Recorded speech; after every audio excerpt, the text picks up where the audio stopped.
Tu n'as pas pu renseigner ton temps de référence? Aucun problème. Pour obtenir une première estimation de ton niveau et pour nous permettre de commencer à personnaliser ton plan d'entraînement, nous te proposons cette séance test de 1500 mètres. Le but est simple, faire le meilleur temps possible sur 1500 mètres. 1,5 km à fond, oui, c'est intense. Mais l'avantage de ce test, c'est que tu vas pouvoir en récupérer très vite pour pouvoir aussi très vite enchaîner avec le début de ton plan d'entraînement.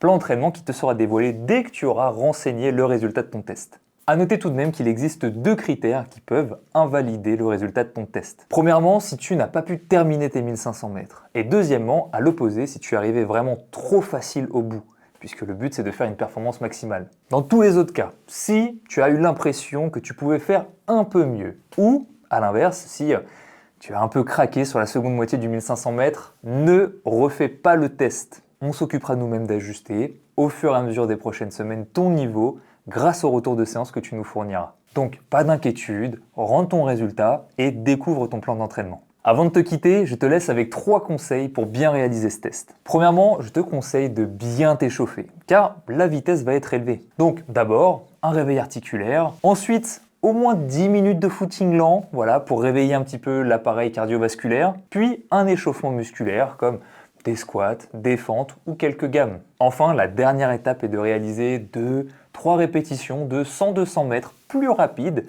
1, pour faire monter encore un peu plus la fréquence cardiaque, et surtout 2, tester votre allure cible. Ensuite, on prend un bon gros 5 minutes pour récupérer, et on lance le test. Deuxième conseil, c'est un test qui peut durer 5, 6, 7 minutes ou plus en fonction de votre niveau. Donc, ne pars pas trop vite. Un test vraiment réussi est un test sur lequel on tient la même allure tout du long, voire même on finit un peu fort. Cependant, force est de constater que 95% des gens qui partent sur ce test partent trop vite.